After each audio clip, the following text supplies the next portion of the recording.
Let's see. Welcome, friends.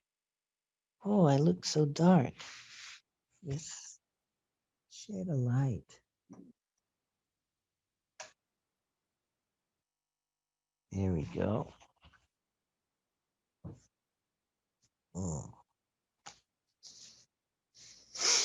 I'm trying to wake up and think clearly. Let's see. I'd like to share a song. Let's see. Share. I'm trying to share my screen. I believe. Okay, I'm sharing my phone screen. So I'm going to flip over to YouTube. I think I got a link here. It's as you can see that let C is just a notification, so ignore that. Well, I could close it. Facebook. Okay. It might pop up again. So it's the singers Rafa Sanchez and Carolina Munoz. They're singing Madre Mundo. Listen, it's a nice song. You can listen here. Bring it back to the beginning. There we go.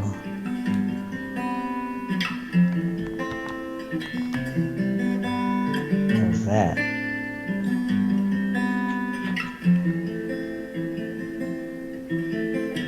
En la barriga de este mundo hay los munditos esperando romper aguas y de a poquito cuando salgan a su madre van a salvar. En la redondez de la tierra hay arenita y una lunita de plata, pero está herida la esperanza, por eso llora la ciudad. Si tú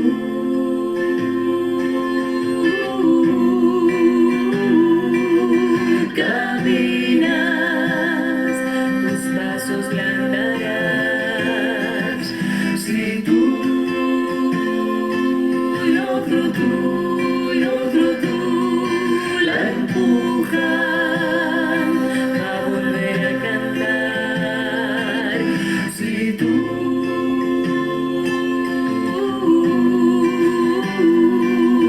caminas, tus pasos le andarás. Si tú y otro tú la empujan a volver a cantar.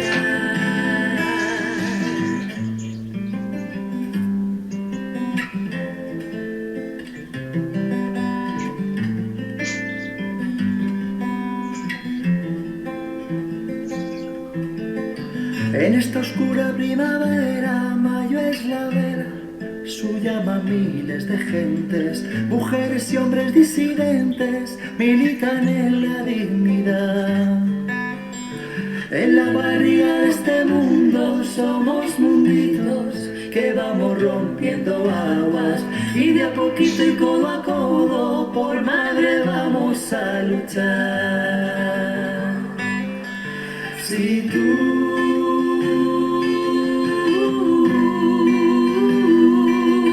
caminas, tus pasos le andarán. Si tú y otro tú la empujan a volver a cantar. Si tú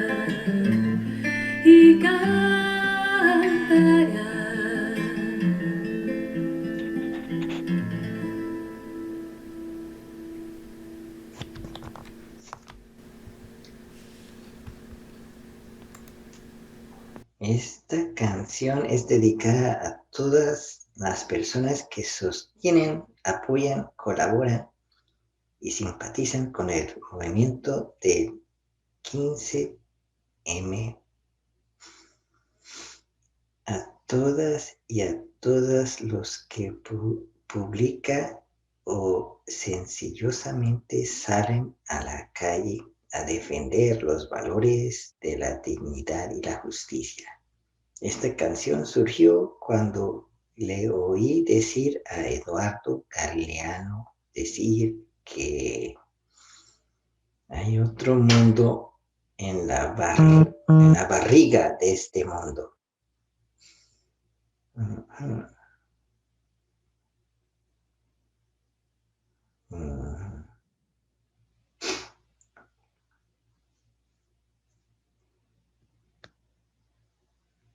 Hello, Darwin. I was sharing a song in Spanish from my phone using YouTube about Mother Earth, Madre Mundo. It was a pretty song about dissidents, about injustice, humans indignant as to what's going on. Let's see.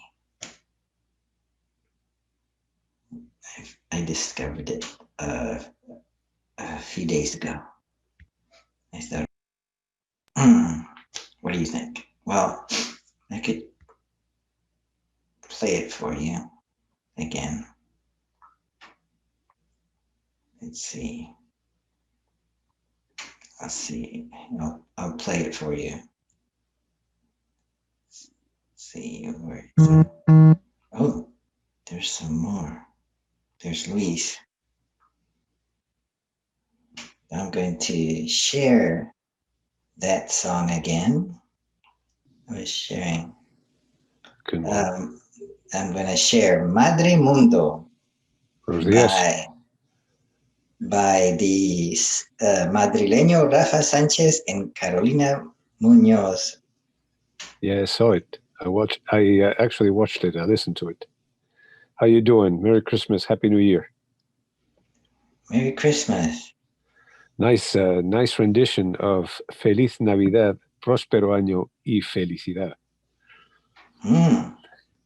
Thank you. Yeah, you can jazz. Wait. Oh, I can't get it to play. Let me go back. Christmas is over. No, not that one. Let's make it clear. No, this song. Madre Mundo por Rafa Sanchez y Carolina Muñoz. To get us in the mood to become dissidents. Revolutionaries. Dissidents. Indignants. Do you know what the movement 15M is about? No. I don't know either. Oh, there's the lyrics. Oh,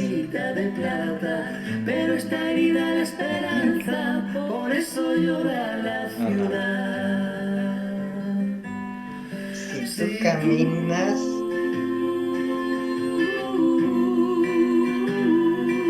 tus pasos la andarán. Si tú y otro tú la empujas, va a volver a cantar.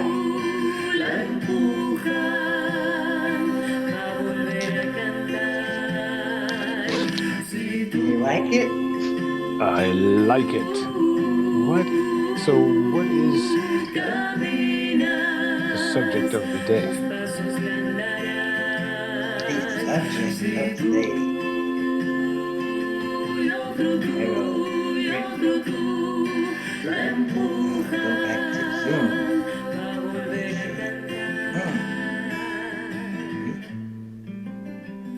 I almost shut down. There I am. Luis, I see you. Do you see me? I see a picture of you. Let's see. There we go. I'm gonna stop sharing. There we go. Now I see you. And let's see. There's Darwin.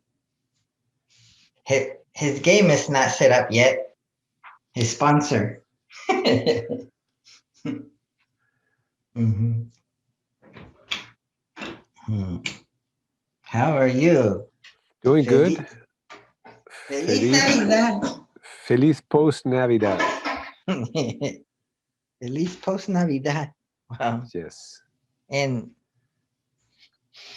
the next one is New Year's evening. More wishes. Oh, and the end of this horrible year. It's not the end of the pandemic. Yeah, I don't think we ain't seen nothing yet. I'm We ain't afraid. seen nothing yet. Oh boy. We ain't seen nothing yet. Could this be I keep saying that Great Depression? Yeah, 2.0. I'm much more afraid of the economic and social fallout than any virus. I'll take death before I have to witness a breaking away of the social fabric. And if we continue like this, unfortunately, that's where we're going to get. And if we were all philosophers,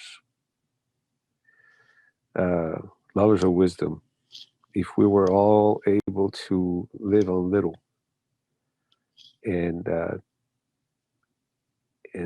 be deliberate and control our animalistic impulses and our crazy emotions, that would not be a big deal. But when things go wrong and people just don't have a toy to play with, or they just don't feel at ease, they just lash out. That's our nature as human beings in general, and that's a worrying thought. At least in my case, I think about that. I look around, and I am concerned that this wave is going to, is already bringing more paralyzing political actions that make the economy slow down even more. Small businesses suffer. And unfortunately, I don't believe that any government can fix what they're breaking through the confinement. And everybody will say, no, but a lot of people will die if you don't do that. Well, a lot of people have died even with what we've done. So instead of thinking, well, we should have confined even more, maybe we should think, well, maybe it doesn't work. Maybe this mandatory making people do what they're not going to do anyway is not working. Because I keep saying that nobody gives you the virus. You put it on yourself. Unless, of course, you let somebody spit in your eye or cough in your face, which, you have to be pretty stupid to allow that to happen. But it's on us individually to stop the virus here at this level, the personal level. The government cannot make us do what we're not going to do ourselves. It's just like healthcare. You cannot care for people that don't care for themselves. That's why we have this incredible amount of people that are suffering from metabolic syndrome, which is not a disease. It's a behavioral. It's a behavioral problem because we don't take care of ourselves. We don't exercise. We eat too much. We eat too many sweets.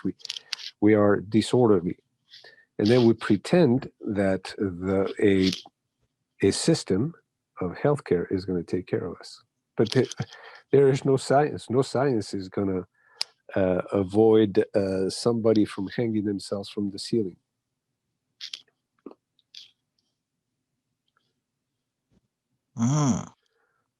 Merry Christmas. Why And Happy New Year. coronavirus second wave? Why cases are increasing? Is it because of a mutation, or is it just because we really didn't overcome the possibility of spreading by the measures like social distancing, hand washing? We the people individually are not ready to make the commitment to not touch our eyes, not touch our nose, not touch our mouth, to wash our hands constantly, to consider every surface potentially deadly, to stay away from people at a decent distance while we are conducting our lives and going to work, opening our business, etc., etc. We just pass on the responsibility to others. This hygiene that we should do ourselves, we are expecting everybody else to do it, but not us. It's a delusion, just like the article that you sent me about the self-delusion.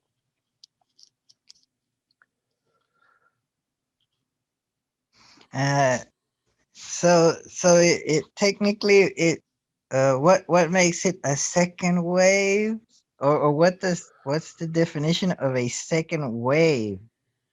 A second Because spike in cases, very simple. but The wave is a spike in numbers of contagions and reported cases. That's it. All we're doing is looking at numbers fluctuate up and down.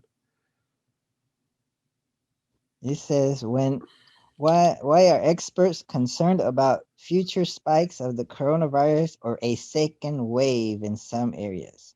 When the coronavirus first appeared in the US in early 2020, it started very small number of infected people, so it took longer to spread. Now that the disease is widely distributed with many unknowing coronavirus carriers in many different areas of the country, the risk of transmission is Of course, it's higher widespread. and higher and higher. Yep.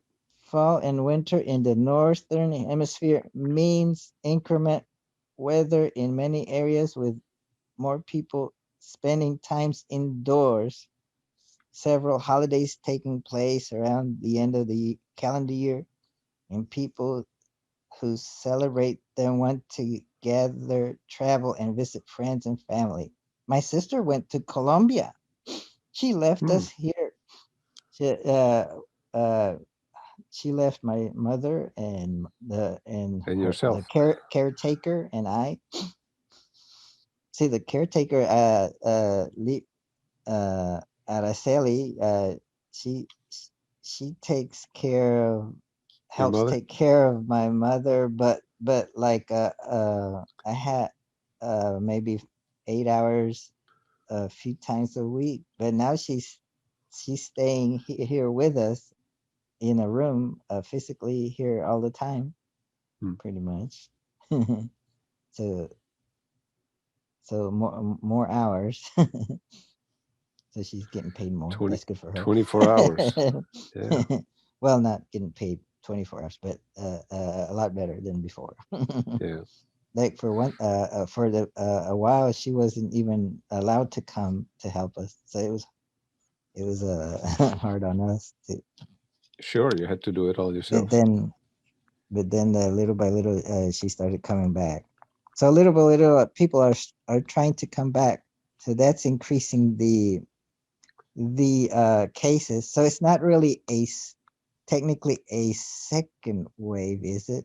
It's just that it was suddenly, well, not suddenly, kind of late. It was uh, decided to lock down as much as people could bear, or depending on cities, states, and counties, what they could do, and then people were anxious to get back, and so maybe Yeah. it wasn't a second wave. It was just the first wave that was this that was allowed to come back. So maybe You know, a second wave this is considered a mutant.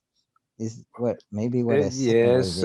I don't know. I'll yes, have to. viruses What is it? viruses mutate. Yes, they change, they adapt. So we have no control over that. It's a random thing. Sometimes they fizzle away. Sometimes they become less aggressive. Sometimes they become deadly. They change the way they transmit. Sometimes they can be airborne. It's just we don't know.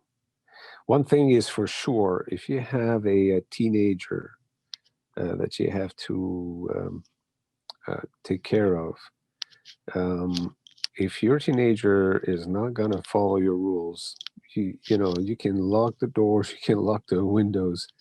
They're gonna find a way to find the party. And we as individuals are a little bit like that with the confinement and how we are dealing with the threat of the virus. We are just like immature teenagers,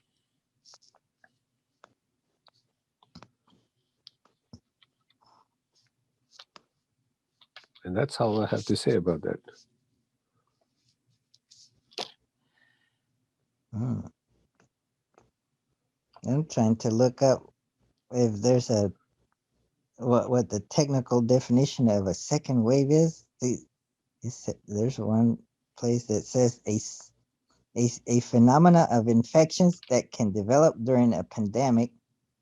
The disease infects one group of people first, then the infections appear to decrease, and then infections increase in a different part of the population, resulting in a second wave of infections. Of course, Uh, uh, they're gonna come up in a second part of the population because the first part was immunized already. Kind of stupid thing to say is that once you caught it, you have it. Unless in some cases the virus changes so much that you're not immune enough to it, and you're gonna catch it again. So you have a partial immunity to it.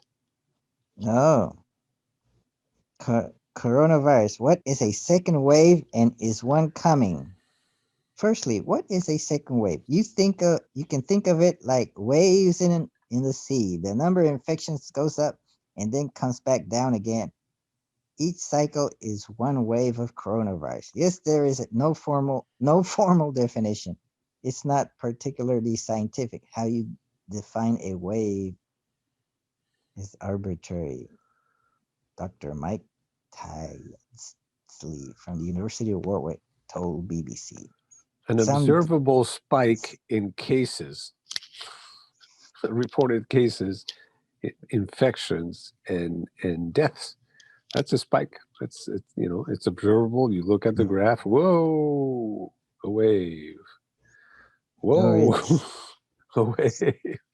it could be maybe we are having a second wave, but some describe any rise as a second wave, but it's actually often a bumpy first wave. Right. This was happening in some US states.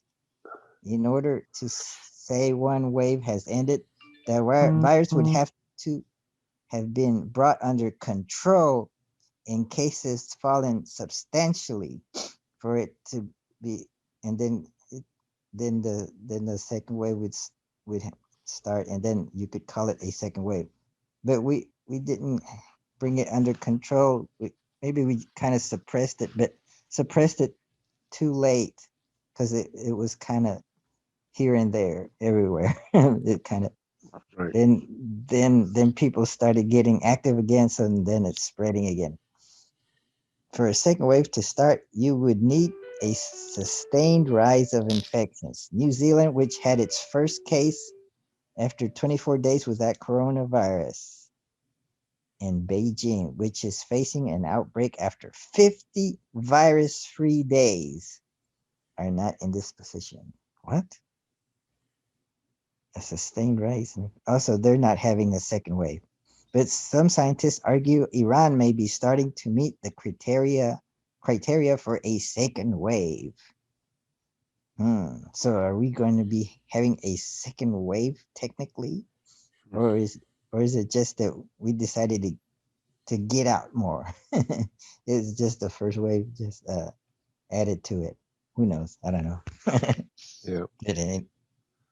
But anyway, what's our topic? Oh, I hired our our our wordsmith David Norton to Greekologist. give a presentation. Our Greekologist David Norton, but he's not going to. Well, maybe he will give us the etymology of the word instinct and the word policies. Let's see.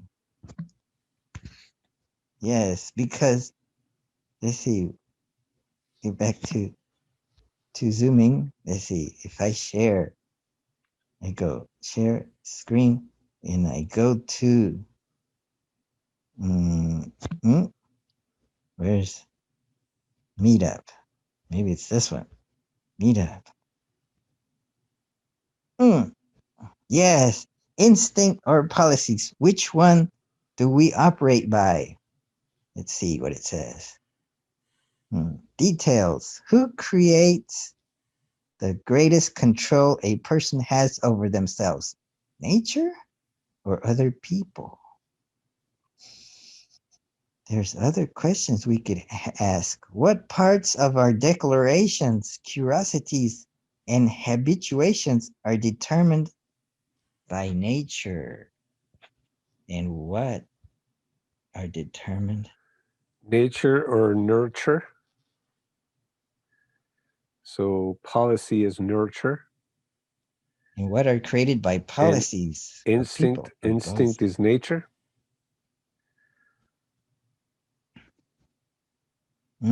So it's the old adage, nature or nurture. What paths of these events lead to happiness or eudaimonia?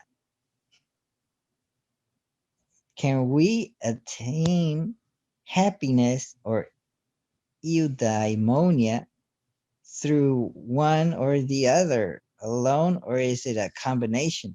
Could it be that instinct is system one thinking and policies is system two thinking, where we place a government with policies to guide us along, to keep us in line? And in our body, we have a policy area of the brain, the prefrontal cortex, is it called, or lobe, that we use.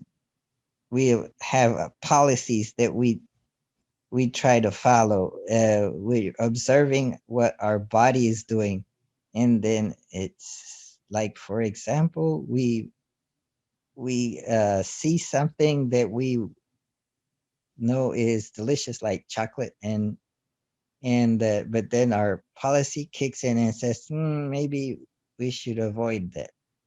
But then our instinct overcomes our policy and eats it anyway. So let's break this down, right? Let's break it down. Let's say, I always like to imagine this. Let's say that we live in a world of one. So forget about everybody else.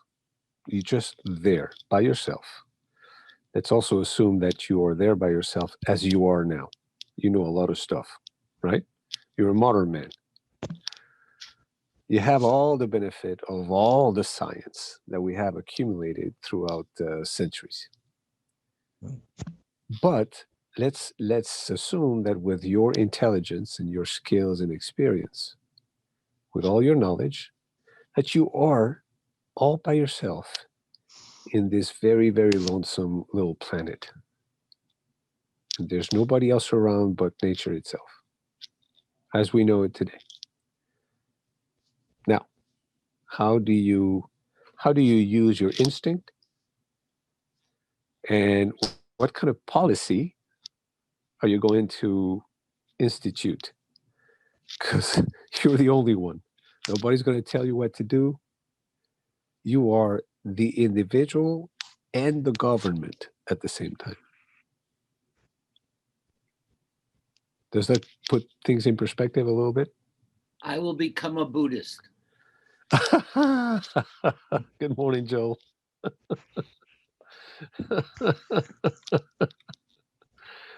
Isn't that the objective of Buddhism and Stoicism as a philosophy for conducting one's life, is to somehow maintain some control of our impulses, of our body, of our First of all, let me ask system. this question. What is the difference between a Buddhist and a Buddha? A Buddha is one who has attained perfect control of his system, has conquered his impulses, and Buddhism is the teachings that arose from this person 25 centuries ago, and they chanted what they recalled and eventually wrote it down in text. Yeah, but that's Buddhism. What is Buddhist? And a Buddhist is one who is following the Buddha's prescriptions and is trying to control his impulses. Welcome, Seth Rappaport in Claremont area. How you doing, Seth? Good. How you doing, man? Doing good. Happy Saturday. How was your Christmas? How did you celebrate it? We celebrated it at home, just the four of us, because my son is back from Massachusetts, and to us it's a food event. So we made a beef Wellington, and we made my wife made a lemon meringue pie from fresh lemons from the backyard. Wow. And so we like to challenge ourselves. The beef Wellington had to be gluten-free as well, because my wife and my daughter are gluten-free. So it was we'd never made one before. So it was quite an adventure. Other than that, we sat around and watched Hell's Kitchen. Gluten-free beef Wellington? Yeah. Why is it called Wellington?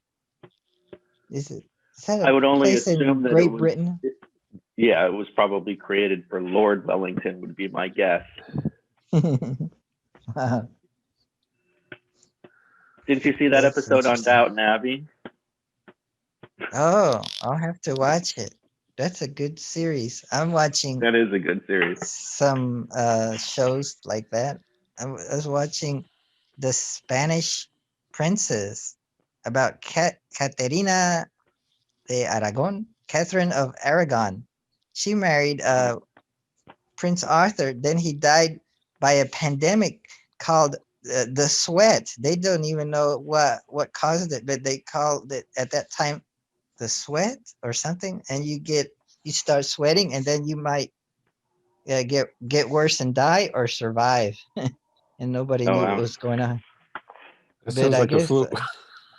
Hygiene kind of helped, I guess. Oh, there's Ziki. Seth, I have a question for you before we get busy. What's that? You are in IT, right? No, Or I'm studying. studying IT. I work in the entertainment business. Oh, I see. Okay.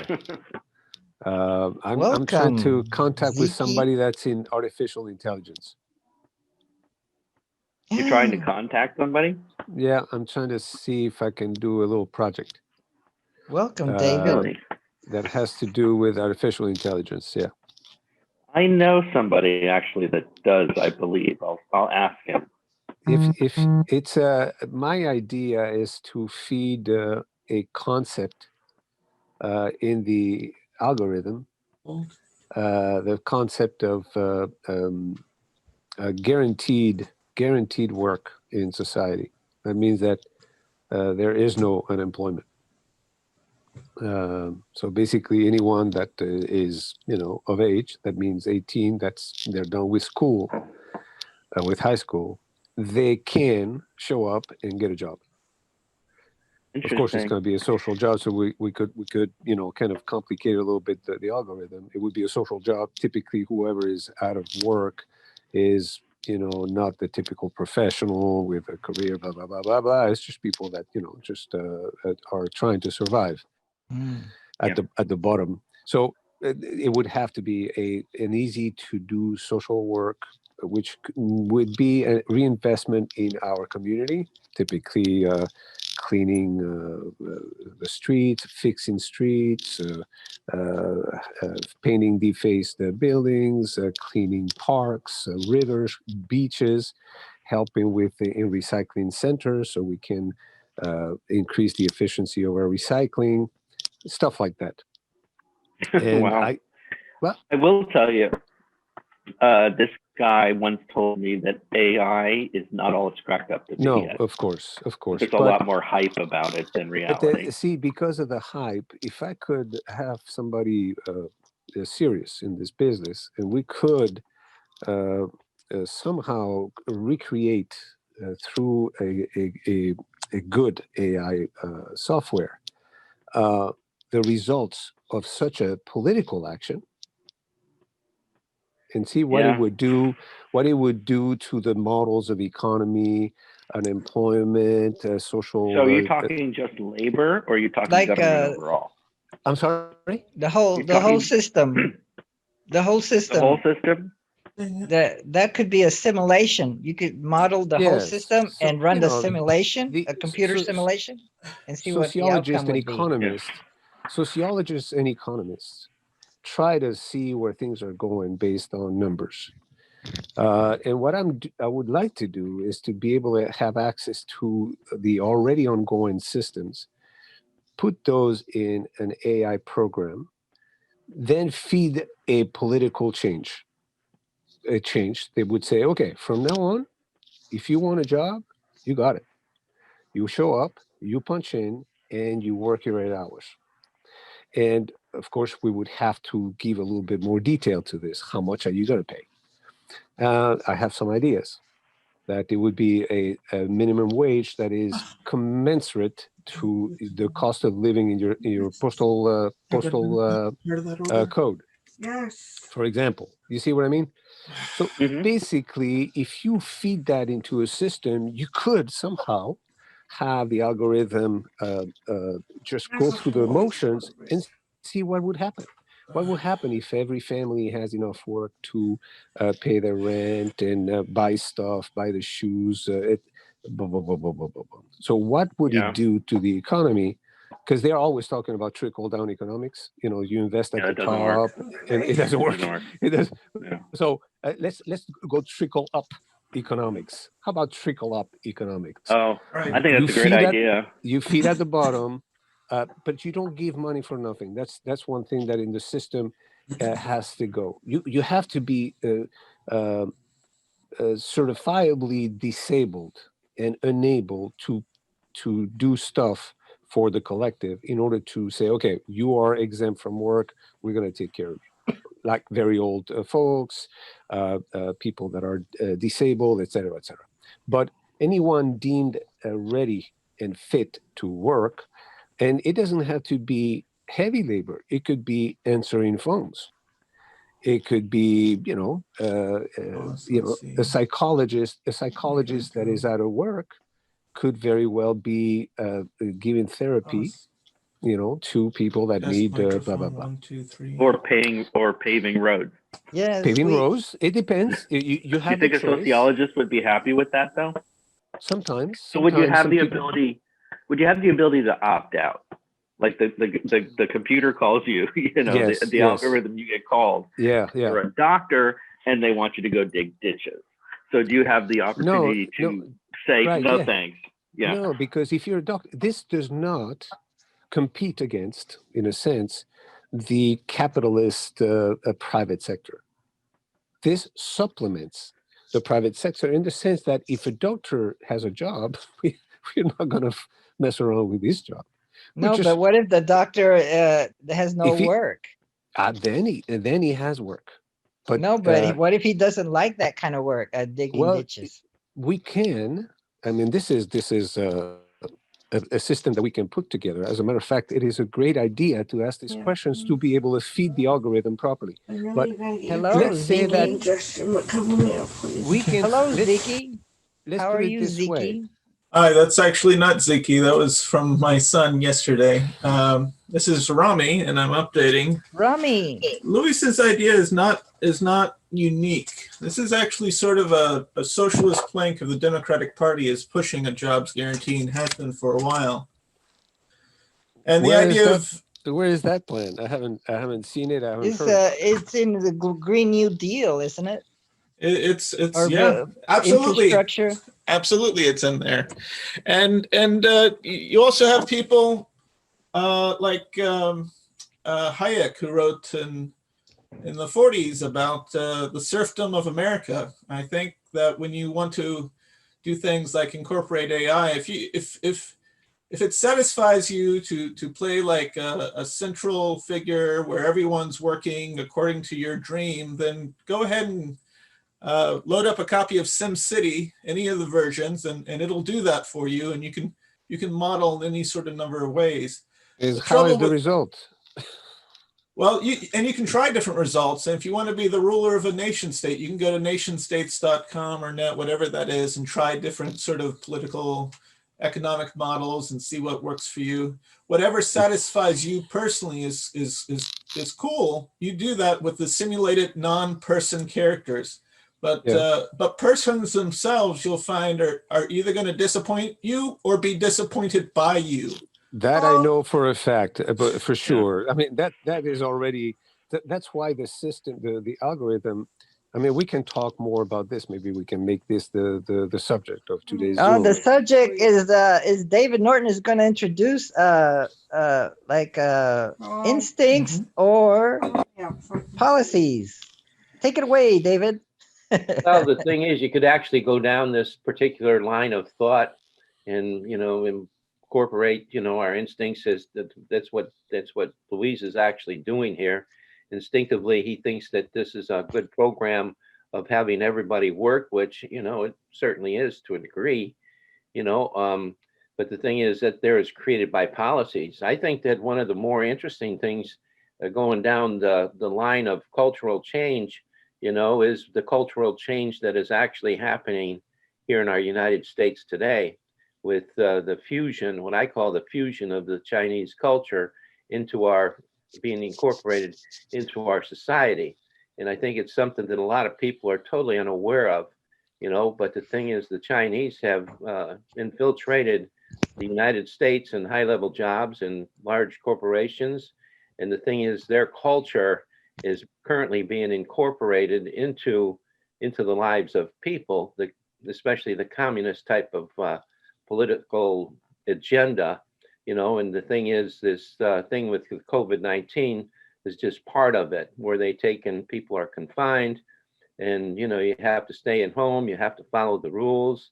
And, it's just something that is happening, Good morning. What? I'm sorry. No, you're not done. Go ahead. Keep going. No, go ahead. David, have you ever been to China? No, I've never been to China. But the thing is, let me tell you something about what China's really like. All right. China's communist. but it's capitalist at the same time. It's general population. They're pretty much allowed to do whatever they want as long as they don't mess with the government. And for the most part, some people do well, some people do not. But they do have a jobs guarantee in China.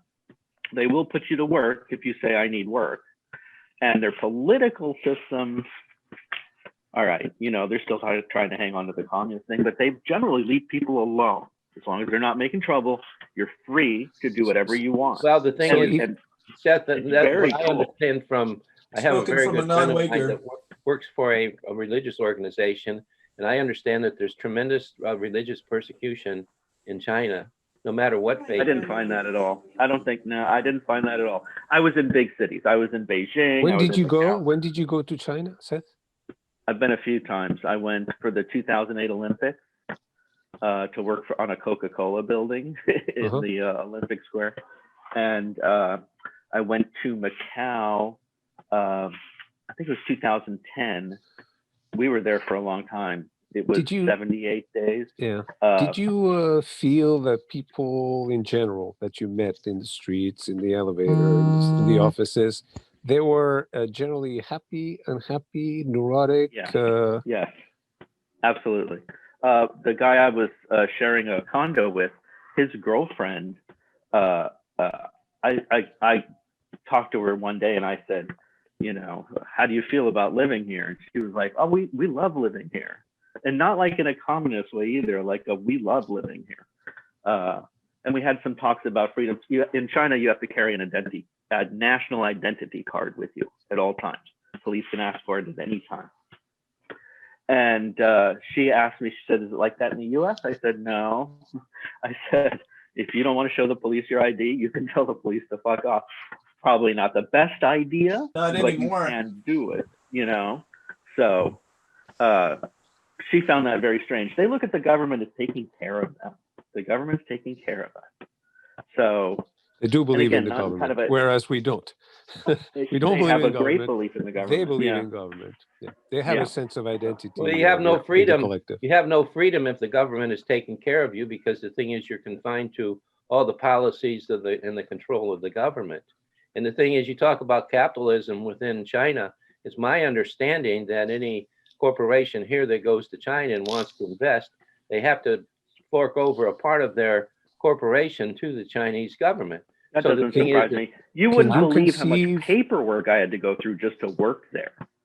Reams of paperwork. I had to get an original birth certificate to send to them.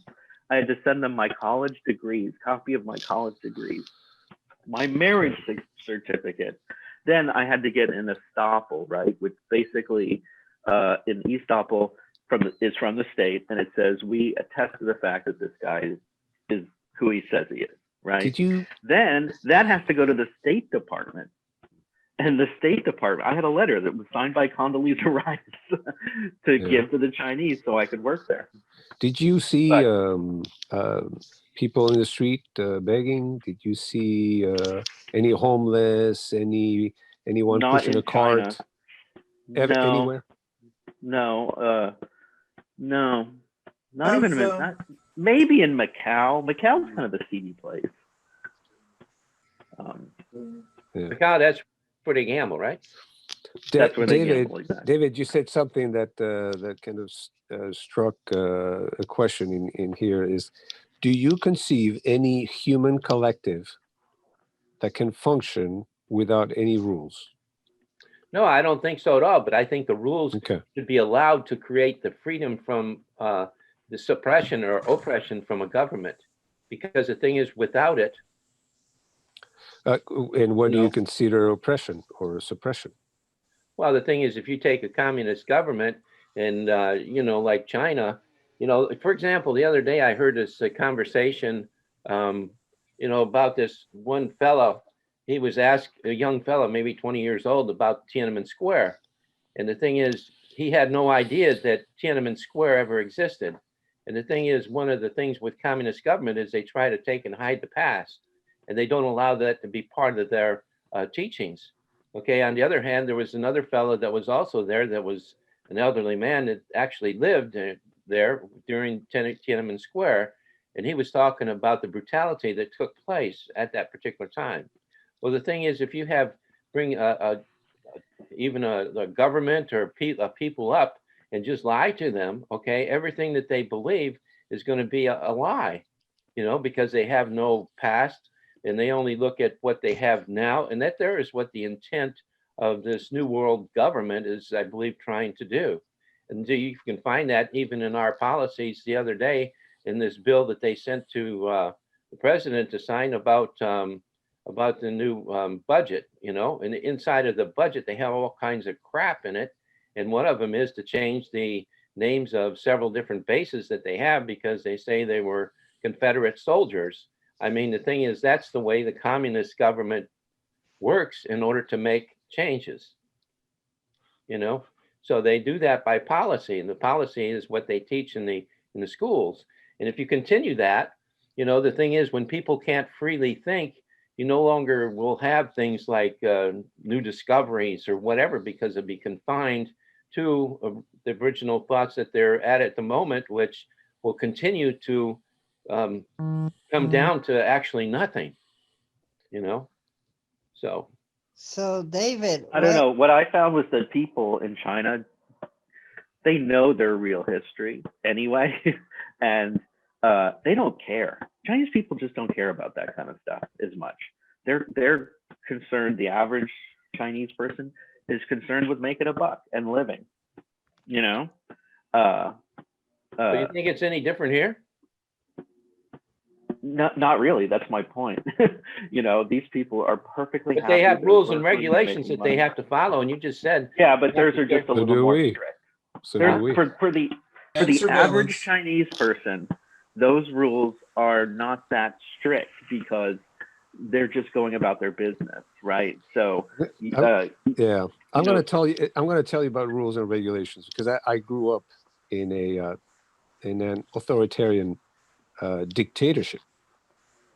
I lived in a country that was under the dictatorship for about 40 years, under the iron rule of Franco, Generalissimo Franco.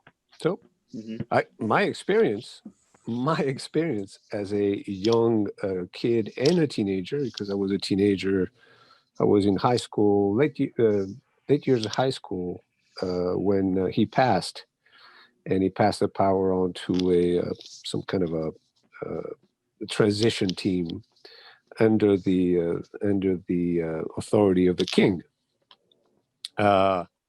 But in any case, it was a one of those places that, David, you would consider suppressive, a dictatorship that you at no time could you openly, you could subversively talk about it. You could have your disagreements with the whole thing, but openly you could not say "F you, Franco," because you would get it.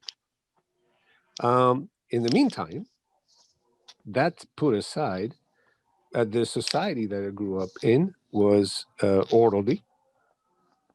It was organized. Nobody was left behind. The educational system was outstanding. The healthcare was outstanding. People were happy because they got a month of vacation paid, and then many other vacations and Christmas and everything. The economy was strong. Society was safe. You could roam the streets, age 4, 5, 6, 7, 12, or whatever, and nobody was going to mess with you, because if anyone messed with anybody, they were going to get it. So the more justice, the less freedom. And the more freedom, the less justice. So we have to come to terms with what is a good policy, what is a good set of rules. And this is something we have to agree, all of us, in a democratic way, hopefully. And if we cannot agree democratically, we can only pray for a gentle, bona fide dictator, a good dictator. The thing is, I look at it in a much different way. I believe in the democratic republic. I think the democratic way has proved itself to be self-serving, and the thing is, in self-serving itself, It also is self-destructive. Self-serving is right. Self-serving is right. So, you know, the thing is, I'm not one for everybody taking a vote and seeing what's there, because that there can be persuaded through propaganda too easily. I think that, you know, the thing is, when I originally come up with this instincts or policies, you know, to me, I take and separate life into two different categories. You know, one category is the things that are natural, the things that are really real. You know, the things, you know, like we have to eat food in order to live. I mean, that there is an absolute. We have to have something to nourish our bodies. Our bodies. So we have to work, right? Huh? So we have No, to work. people don't necessarily have to work. People Somebody have is going to have to work. What? Somebody's going to have to plant. Somebody is going to have to Right. work to feed somebody else. Right. That's true. But the thing is, there's different ideologies as to how you approach the work. You know, the thing is, just like you mentioned before, you know, it sounds like that was a big thing for you, for people to have medical insurance and medical coverage, or to take and have a vacation. Some people, especially in a free nation like we live in here, people are satisfied with just doing their work, whether they're working 12 hours a day or working, you know, 8 hours a day or 4 hours a day. You know, when they do their work, they do it on their own to satisfy and take care of another need for somebody else. And to me, that there is more important than having to take and have a vacation a month long, or having medical insurance, because there's a great divide even in our country now as to, you know, the science of medical insurance or medical needs versus the ideals of, you know, controlling, you know, disease and so on and so forth through the idea of controlled consumption of the foods that we eat and also the vitamins that we take. So you have two different ideologies that exist there. I look at one as natural and say the other one is very much policy driven. And these policies that created this science of medical care was designed to create huge amounts of capitalism and capital. And that there is what's happening right now, even with the, you know, with the COVID-19. It's capital driven, you know, because the thing is, you look at before, they come out and they said, well, hydroxychloroquine really takes care of a lot of this disease if it's applied early on, you know, and they found that it actually sort of knocked it out. And the thing is, everybody propaganda-wise said, no, hydroxychloroquine kills people. And they had enough people, political people, to come out and say that, hey, yeah, this does do that. And they found people that supposedly were scientists, but really were not, go against it. And then you come out and there's other doctors that were amassed, over thousands of doctors that say, hey, this stuff is really good. And now, since Trump has been voted out of office, the AMA comes out and says, yeah, hydroxychloroquine is really good. So it just shows you how the political aspect of medicines, and even the way that people treat their own diseases, one is through natural ways and the other is through political policy. And these two things exist in all aspects of our lives. So the thing is, I mean, do you want to have a choice? Or the thing is, are you the kind of person that just wants to take and have somebody look out for you and tell you what you should do and what you shouldn't do? You know, we're going to have to have a combination of both things. I want to have a choice, and at the same time, I want to have some structure. Because if we don't have any rules, there's no structure. Anybody can do whatever the hell they want, and you better hope that everybody's a, you know, very good philosopher and well-behaved. Well, that's libertarianism, basically, you know. Yeah, but that doesn't happen. Yeah. I mean, humanity, if you look at the human race, you know, there's a lot of people that they don't want to follow rules. They want their rules to be everybody. You know, it's just they're anti-social. You know, they are sociopaths out there. They just don't want to follow anybody's rules. So you think the 70 million people that voted for Donald Trump are sociopaths? That's what a lot of people. No, I would not. No, you can't say that. No, every individual has to be taken. You can't say that, but a lot of people are. But I don't. I mean, just because a lot of people say stupid stuff, I don't have to. If you're talking about government, you're talking about a large percentage of people that make up that government. I always try to find the middle way between the individual and the collective. Well, the individual has individual responsibilities, and the collective has its own responsibility towards the individuals. And I try to match the needs of the few, or the one, versus the many. And that's where I try to come up with a system, a set of rules that is good for as many people as possible, while not infringing on the intimate freedoms of each individual.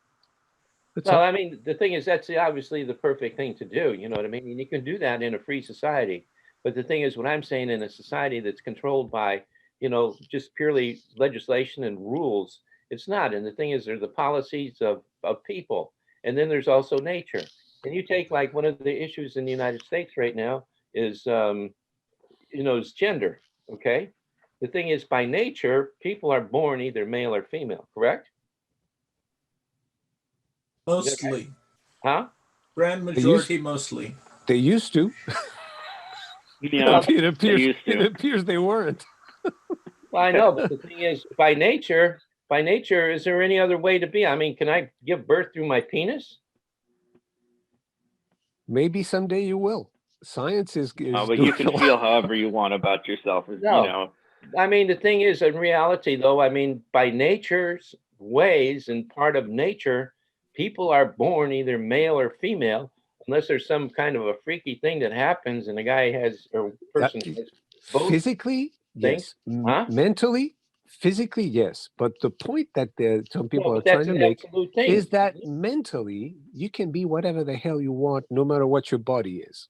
So, okay, that's true. I agree with that. Mentally, a person. It's a matter of perception. That's driven by policy, not by the nature and the instincts of people, of male or female people. David, that's mainly true. What? That people are born one way or another, but there are phenomena known as hermaphrodites. I think I mentioned that. Okay, I didn't. But I didn't use the word. David, would you like to give your 5 to 10 minute presentation on instincts or policies?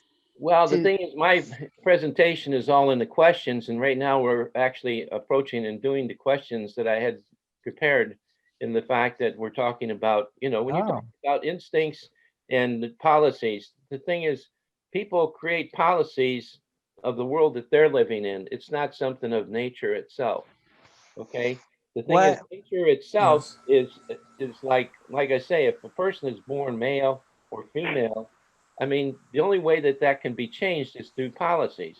You can look at the policies of science, you can look at the policies of desire and all these other things. And I'm not saying that those things are bad, but the reality is, basically, human beings are born by nature either male or female. And the thing is, our nature has an absolute government that people can take and create policies to adjust it to their desires. But the thing is, they cannot take and change nature in its right. So what do you mean by as long as I don't have to pay for it, I'm okay with it. So what do you mean by instincts? What's the definition of instincts, and what's the definition of policies? Instinctively, take between a male and a female, their natural thing is to get together and procreate, and the thing is, once they have children, the natural thing to do is to take and look after each other.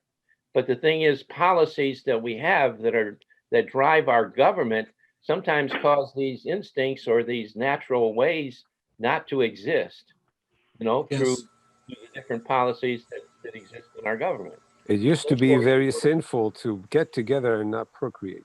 That was nasty. Yeah. It used to be very, very bad. It was unnatural, as a matter of fact, to get together, a man and a woman, with any intention other than procreating. You're talking about religious doctrine and religious policy.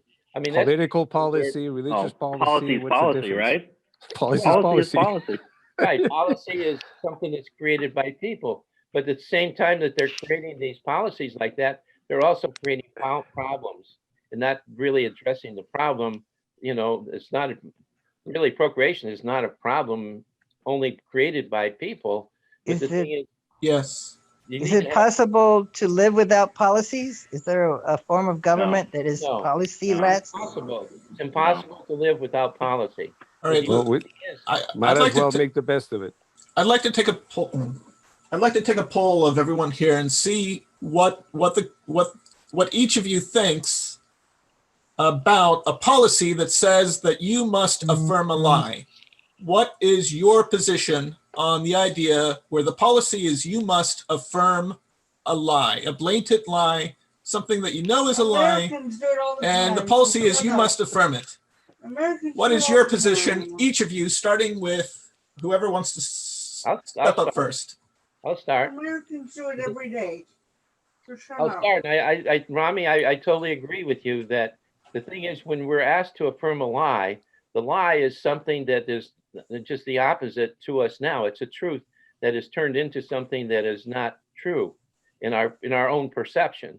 So the thing is, to me, the idea is wrong, to do that. I personally, I don't think by nature people can take and support a lie that they know is truth on the opposite end. So the thing is, we're sort of compelled, to take and be defensive against that or find that very offensive. But yet, on the other hand, if people grow up into an area of something that is a lie, say like a child grows up and says, hey, there's all these different sexes and you have to take and use this pronoun for so on and so forth. Okay, that will become truth for that person, even though it's a lie to nature. So the thing is, if you told that child that grew up in that manner that was false, they would not believe that. So the thing is, what you're saying is I agree with, because I don't think people against their nature will take and accept a lie as truth when they know better. Joel, you have a question. Or you had your hand up, Joel. I don't know if everyone has the latest version of Zoom. It just came out a couple days ago.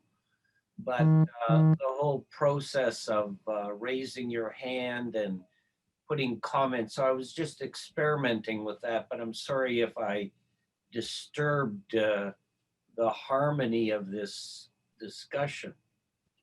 Well, Well, since now you you gotta have, chime in. you're going to have to answer. Yeah, we're go ahead, Joel. conducting What a do you poll think here. about Rami's question? Okay, well, again, not to beat a dead horse, because it's obvious that no one wants to discuss this in its elemental form, in my view. It boils down to our senses, our sense of touch, our sense of taste. These are primary, I don't know whether the word instinct is appropriate, but these are primary experiences. And we are able to perceive them only solipsistically.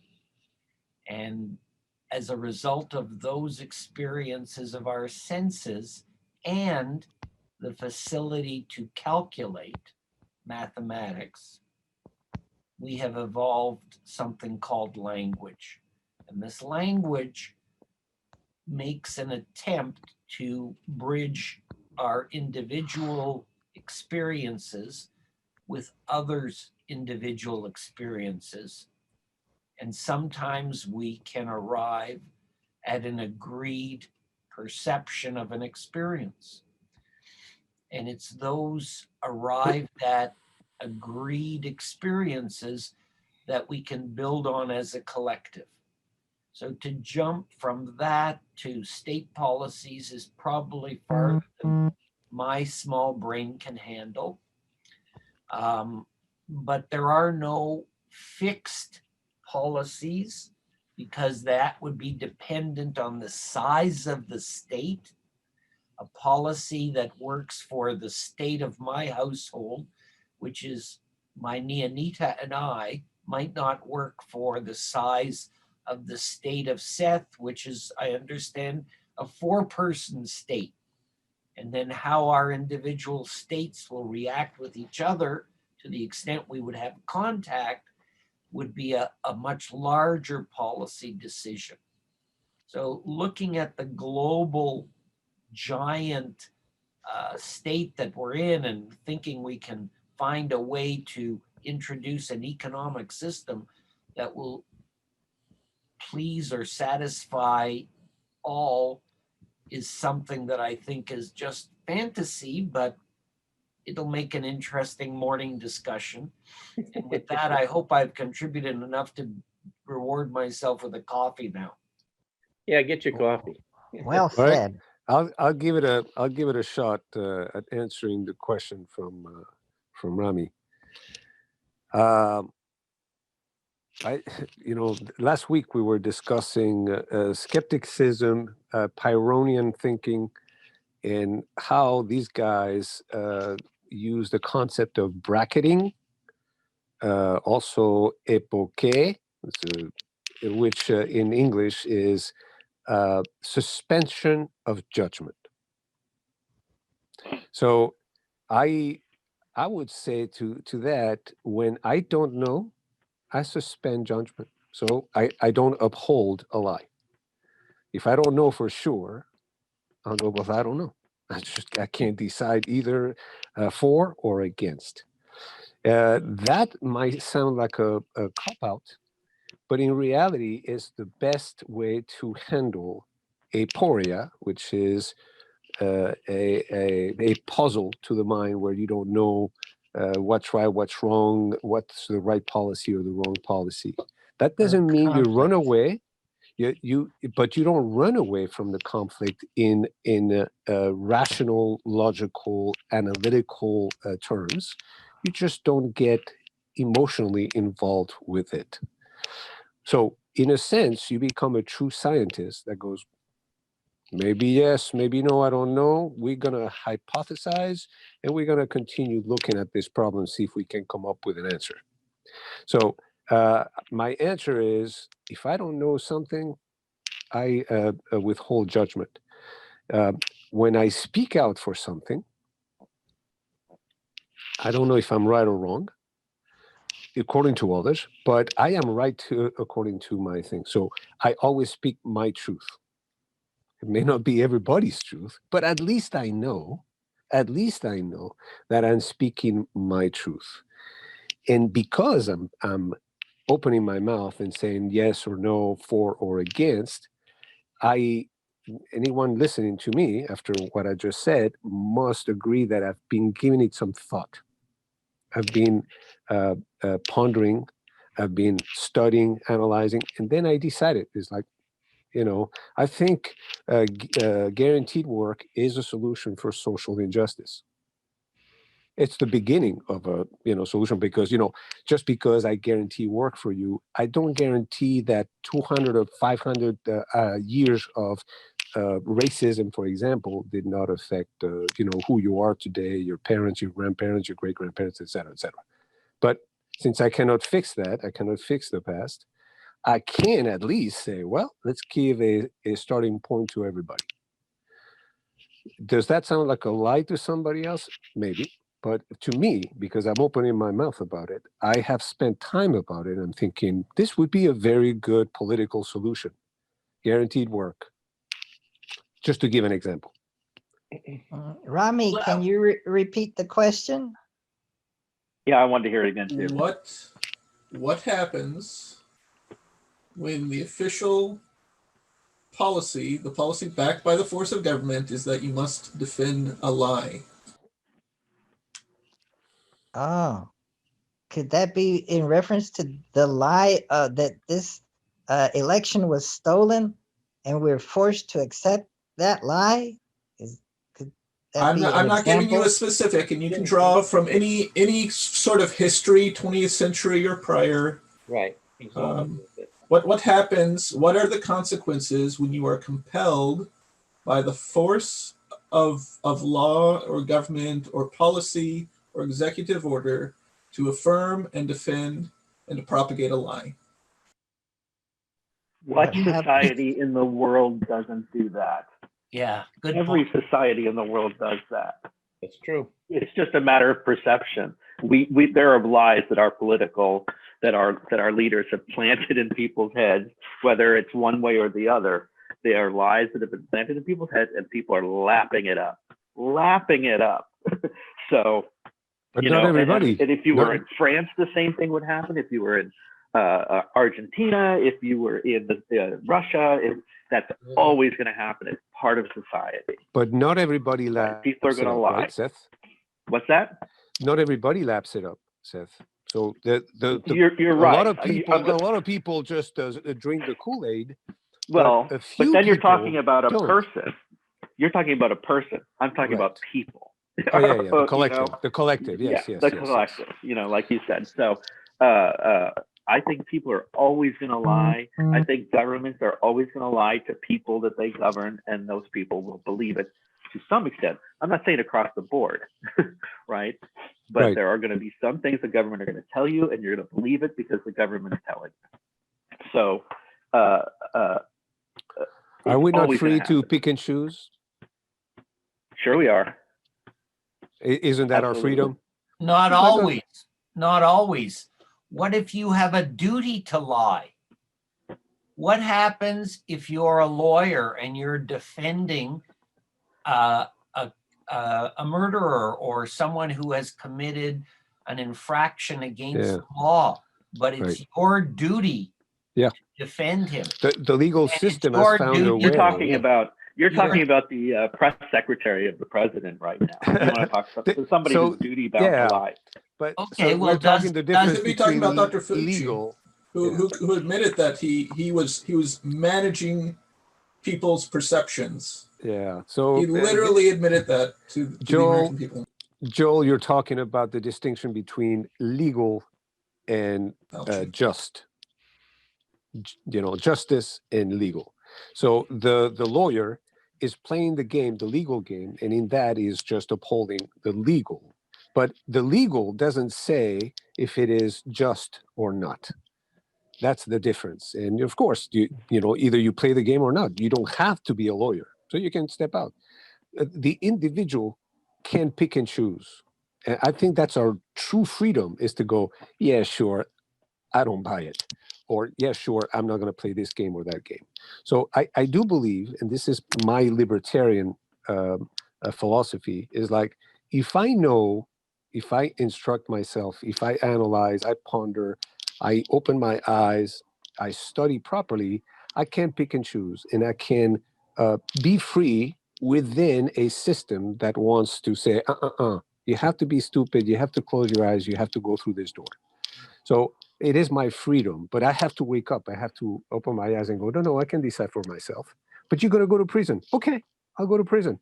Or I will leave society. I will live in the desert. I don't want to deal with anybody. That's my prerogative. That's my true wisdom, my true freedom, to see through the imposition. I've heard two things. I'm really interested in consequences here, because I've been raised to avoid certain classes of consequences. What you're saying is, when society goes mad, leave society. In the case of China, if you disagree and the state gets you first and puts you in prison, your organs can literally be harvested, or your body can be plasticized and put on display and shipped around to museums. These are actual consequences. Where did you read that?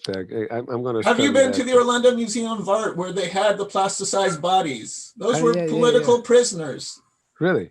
They were on paper people who donated their bodies to science. But listen, do you think that those bodies that were of various ages died of natural consequences, or did they die as a result of the state, as so many other? I withhold have judgment. died as the results of state decisions, which have been the results of policies. I do not know. Well, you should know, Luis, because what you're saying is society will go to hell, and your choices are either to be captured and killed early or abandon it entirely. And that's what policies result in. What happened? We broke Zoom. Oh, I think there was a difference of opinion in Rami's household. I got a little bit passionate. My mother didn't want me so loud. I better study this Chinese. Or my wife. I better study these Chinese bodies. Holy shit! Yeah, you really do need to wake up. You really do need to wake up, and you do need to become aware of what the consequences of some of the ideas that you're propagating produce. Because things do not end well for people under such Does conditions. anybody want wine at 8 in the morning, or is that just me?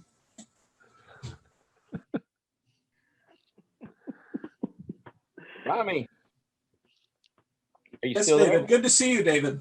Yeah, good. I came here for you, by the way.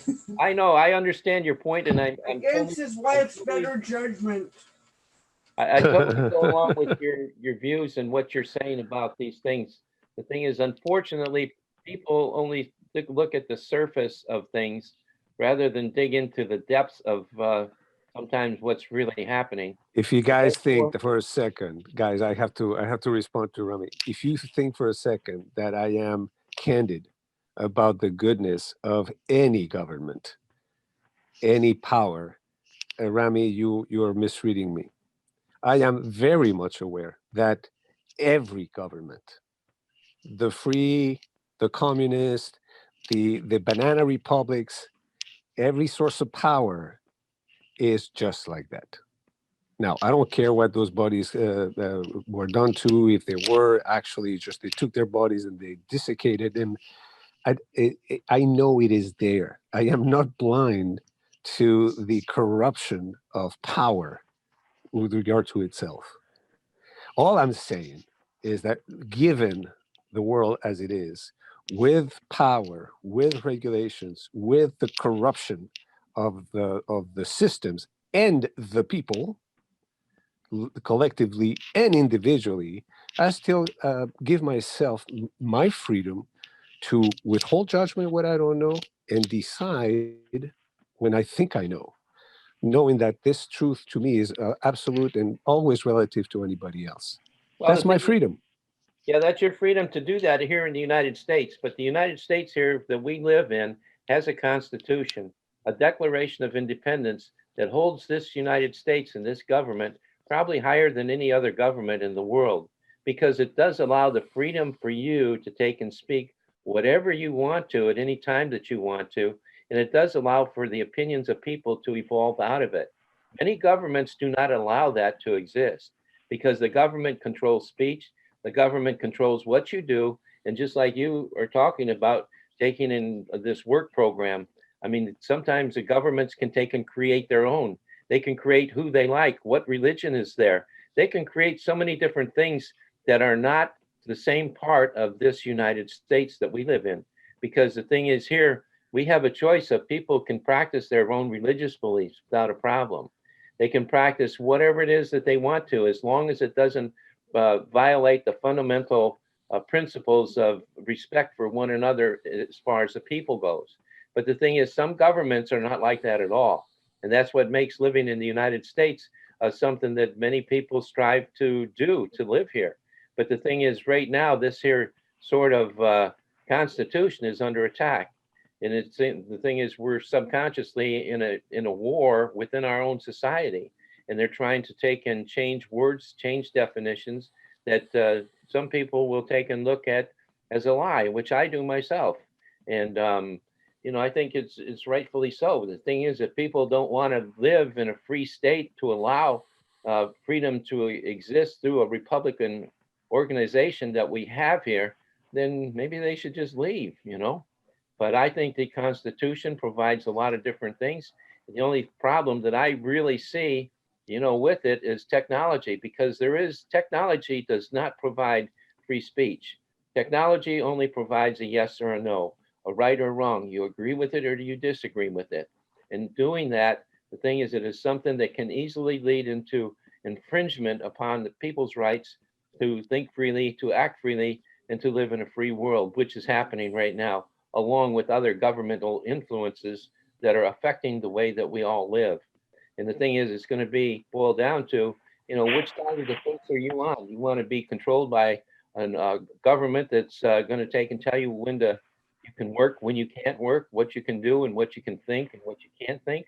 Or are you going to want a government that allows you freedom of speech, freedom of life? You know, it's up to you. So that's my rant.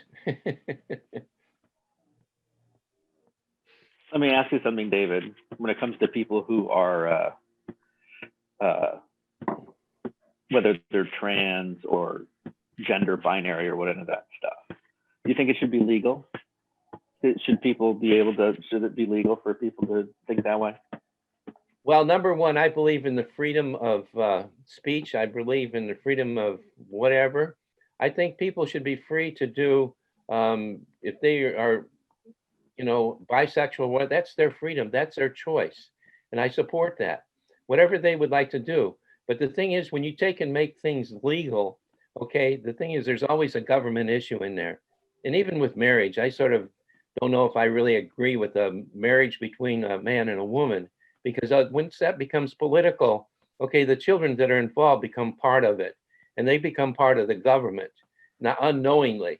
So the thing is, when you talk about legal things, to me, the less laws that you have, the more freedom that you have, whether it be between two people that are male and two males together, two females, or a male and a female, no matter which way you go about it, you know, to me, they need that freedom.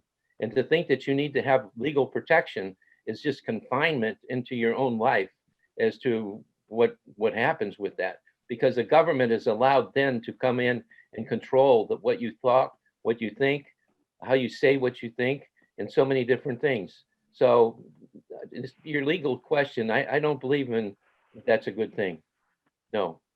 But hopefully I explained myself that I'm not against homosexuality or anything else with that.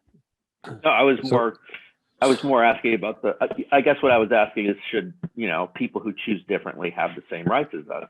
Yeah, if something is not legal, is it illegal? Is it necessarily illegal if it's not legal? They have to have a policy before anything can be considered illegal. But that's what you're saying, David. You're saying, hey, if a man wants to marry a man, you don't have to make it legal because it's not really illegal. Because who cares? Right. Who cares? Yeah, I mean, but the problem is when somebody, your neighbor says, that's not legal. That's illegal. So how do you protect those two guys that want to marry? Because I really think, people are more likely, rather than saying that's illegal, would say that's immoral. Immoral, but morality and legality is the same thing for the no, but if somebody majority. tells me, hey, if it's legal, doing, it's all right. No, but if somebody tells me what you're doing, Dave, is illegal, or if that's immoral, I look at it as their opinion. That's their opinion. They have a right to that opinion to accuse me in any way that they want to. And I also, in a free society, have a right to believe what I want to in a free society. And the thing is, if you have government rules and regulations regarding it, then it's mandated. It becomes something that. But David, you have to agree with me. If you want to be free to think what you want, and you have 50 thugs in front of you that don't want you to do that, who's going to protect you? Well, the thing is, right now, nobody protects you in these United States. I mean, that's the way it is. But your gun protects you. There you go. There you go. The ultimate Constitution. That's right. The ultimate Constitution. But let me show you my right to be free. your scenario there. Do you see that? You see, because Joel lives in Canada, that's their perception of Americans, that we all got guns, and if anybody, if I don't like something, I can shoot you. I shoot you. Let's face it, we live in the state of Florida, right? So you can kill somebody easy here. All you have to say is I was threatened, and you can shoot somebody to death. We're the gunshine state. I can get a gun tomorrow. You got one of the strongest gun laws in the United States. I can get a gun tomorrow if I want, and I can carry it about a week from there or something like that. It takes a little bit. So I can carry a gun like a cowboy. I can't show it because that would be immoral, but I can carry it. That's illegal because of policy. I mean, well, that's true. And I agree with David that there should just less laws are better for the most part. And when it comes to personal liberty, the less law, the better. So let's agree that if something is not legal, it's not necessarily illegal. If what? If something is not legal, it's not necessarily illegal. That way you don't have to do a law for everything. If it's not legal, it's what? It's not necessarily illegal. Well, that's true. I mean, the thing is, because if like for example, drinking water is not legal and it's not illegal. It's not regulated, right? Well, at the Oh, I moment, would disagree with that. Drinking water? Are you kidding me? But that the product is what's being controlled, though. You see that? I mean, or behavior. Peeing in the street is a natural thing, and yet it is illegal. See, so that's the problem, that we want to regulate some things but not others. some things have to be. You know, and that's where we have to agree what needs to be regulated, what needs to be legal, or even better, what needs to be illegal. That's the, because if you regulate the illegal stuff that we agree upon, then you just regulate the do not do this. Well, the thing is, you're regulating when you say illegal, the thing is, it has to be a policy before it can ever be illegal. Without a policy, it has to be touched by government. And you guys are trying to say no more policies. We have too many policies. I agree with you. No. I'm not saying no policies. I'm just saying as few as you need. You're saying no more policies, too many policies. I agree with you. We're super regulated because we don't give ourselves the freedom to do the right thing, the natural thing. See? Like nonviolence, freedom of speech, freedom to do what you want, as long as you don't bother anybody. Like playing music in my room is legal. But if I play it so loud that the poor neighbor can't sleep, then it is not right. So we should, in a sense, give ourselves the a priori sense of, okay, let's get along, let's be nice, let's be civilized. I mean, it doesn't take but just a few rules. Actually, there's a French guy that said that: be happy and let others be happy without hurting yourself or others. Well, to me, the way I look at it, is that nature has its own policies, whether people want to take and look at it or not. But the thing is, unfortunately, nature's policies are never recognized. Okay. And some of those policies are that, like I was saying, people are born male and female. That's the only way that nature works, period. Or as Joel was saying, the other term, which could be a male and female or whatever. I mean, these are realities of nature. Okay. Yeah, you're talking about things we have no choice over. But for example, taking care of our body, right? But is a choice. And people are not even doing that. The only thing is, you see, that on the other side of that, people create their own policies in regards to what nature exists. Okay. So the thing is, with that, if you can't take and identify the policies of nature, then the policies of man, when you try to match them up, they won't make any sense, because people will take and create policies of their desires rather than policies that relate to the nature of the situation or the event. So I think that the nature of sociology is nature, right? The fact that human beings come together to live in a collective is nature. I would say from there on, once those people have collected, that's where opinions are going to happen about what's right and what's wrong. And somebody's going to take that over and say, I'm going to enforce what's right or wrong.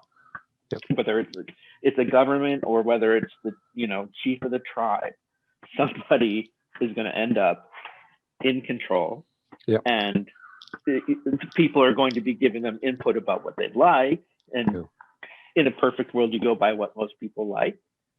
But in more likelihood, you're going to go by what you like. The perfect scenario, Seth, would be where power and authority, and we can have a Zoom meeting just about that. What's the difference between power and authority? Yeah, no, that's a good one. I was listening to a philosopher talking about that. It was a beautiful lecture. So when power and authority are together, then law and justice are also together.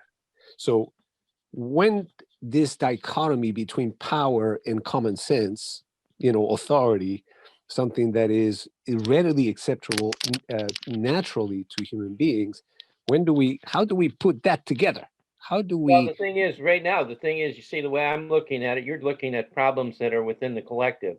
To me, the thing is, nature is not part of the collective, because nature is ongoing, it's existent, and it functions as an individual. you know, just for example, like the foods. I mean, we're only on this planet for, you know, a period of time, you know, nobody knows exactly how long that period of time is, but in general, you know, for 70, 80 years. Okay. And in that lifespan that we all live, we have a choice of choosing the foods that we eat. Okay.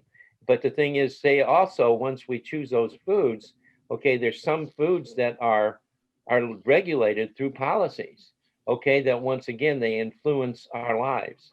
But the thing is, the basic choice of nature boils down to the individual, you know, to accept the you know, these choices.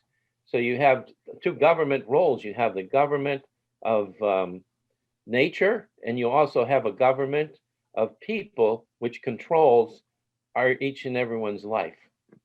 So, did Rami leave us, or is he still here?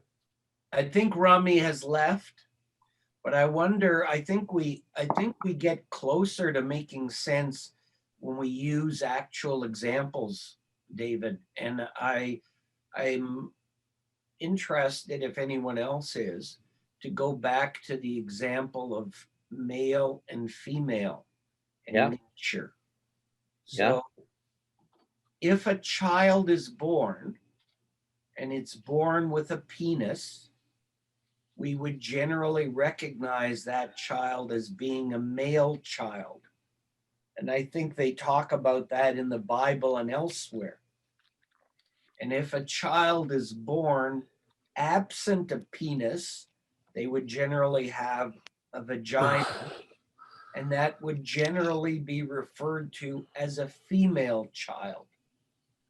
And most societies would demand, morally or legally, that the parents, the woman from whom the child has sprung, and her partner, if she has one, are obligated to care for that child.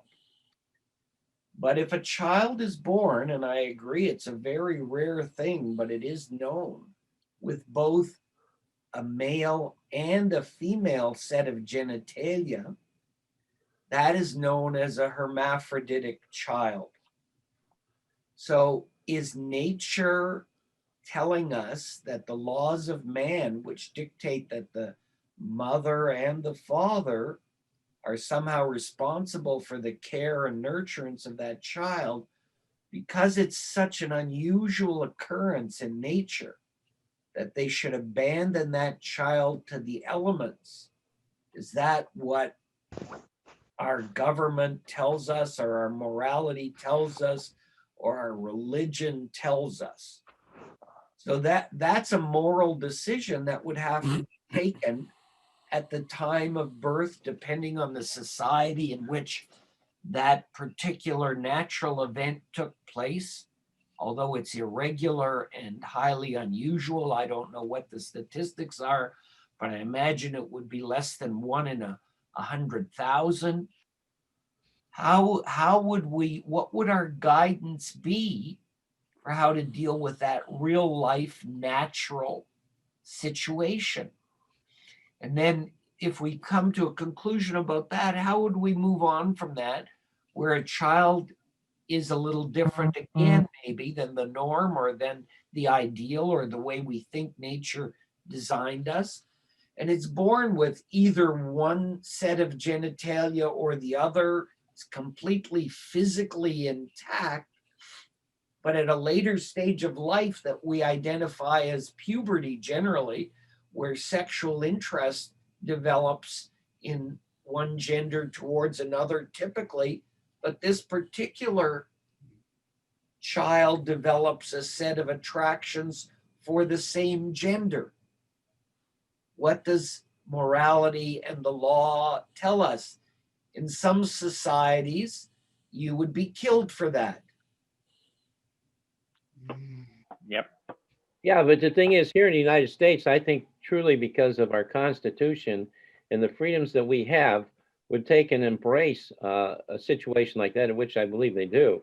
And the thing is, then, you know, once a child is born like that, first of all, the person that's in charge would be the parent that would make a decision as to what they would like to do, because it's a child, when they're born like that, the child has no understanding of words or whatever. So immediately the policy would be left up to the parent here in our United States.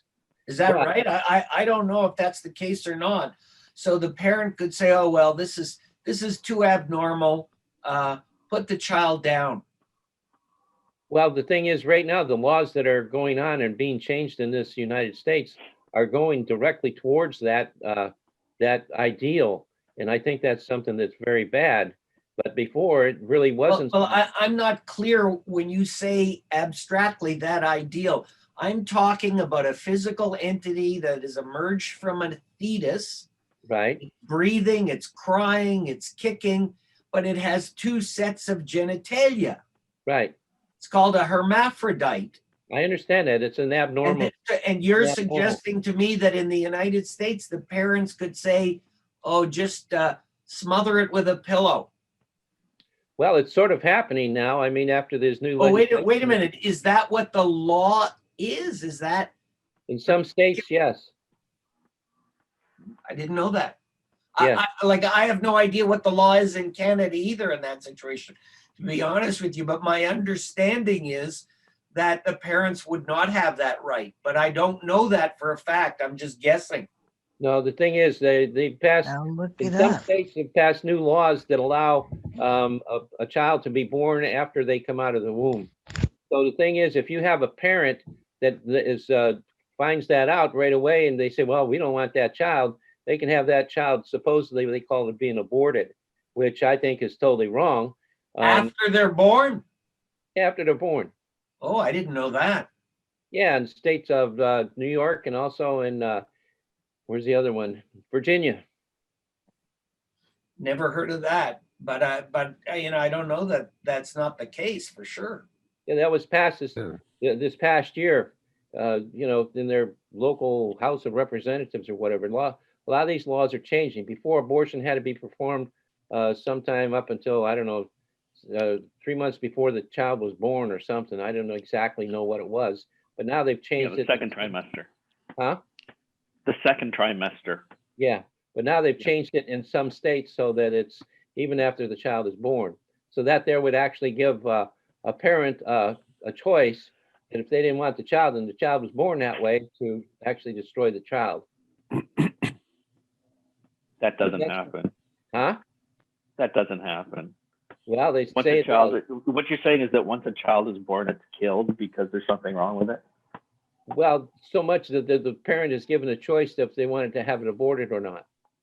I don't think That that's happens way possible. before the child is born. No doctor would do No, that. Not No now. doctor would do In some that. states- In some states, they're aborting children after they're born. It's fact. I would love to see some Data. reference to that. Yeah, Well, because I don't think that's happening in the United States at all. What's No that? way. Doctors wouldn't do it. Yes, they do. It's, unfortunately, they do. Like I say, go check out the university. I mean, Virginia, the state of Virginia, and also New York. Both of them have passed laws that allow a child to be born and then aborted. That's what they There's an call it. article on Wikipedia called "Legal Recognition of Intersex People." So maybe intersex people include hermaphrodites. Intersex people are born with That's Joel. sex characteristics such as chromosomes, gonads, or genitals that, according to the United Nations Office of the High Commissioner for Human Rights, do not fit typically binary notions of male or female bodies. So If I you guess think it's there's some complicated- countries are trying to figure out if they should include a third sex called non-binary or something. If you or think it's none. I complicated to don't be know. born with a vagina and a penis at the same time, just imagine being born with two heads, one body with two heads. And Yeah, but it that has happens. happened. It happens. Yeah, it happens. So what do? You know, Right. which one do you kill? Right. Oh wow. Right. Or you split them. Well, but the thing is, so far in the United States, I mean, those sort of things have been totally acceptable, and they've been acceptable because of the policies and structure of the way our laws have been written to allow, people to be born in different manners. you know, even when they have Down syndrome or whatever. But there are some countries that when, you know, the parents find out that the child has Down syndrome, they're also allowed to abort that child too. And, you know, at what age and how far along, I don't know. But I know that, what is it, Iceland or someplace up there, they're Greenland, one of the two countries up there, totally allow, you know, abortions whenever there's any kind of problem with the child, you know. But other countries have gone to that too. I mean, it's nothing new, you know. So, you know, I mean, when you take in, you know, where you're going to have a reverence for life is what it amounts to, you know. And pretty much in the United States, you know, when, you know, people want to give up their child or whatever for any reason, we have adoption agencies and we have people that are willing to step up and take care of these children. But in a government-run situation, I think you're going to find that that's not going to exist so much. You know, even the structure of how a child is raised will be policy driven. Yeah. You know, so. And we have to consider you let them live, but then you're gonna kill him if they commit a big crime.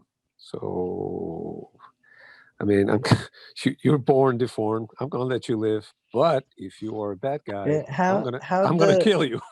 How does in the birth certificate? What would they put down in the birth certificate? Is it male or a female for a intersex or a hermaphrodite? Suspend judgment.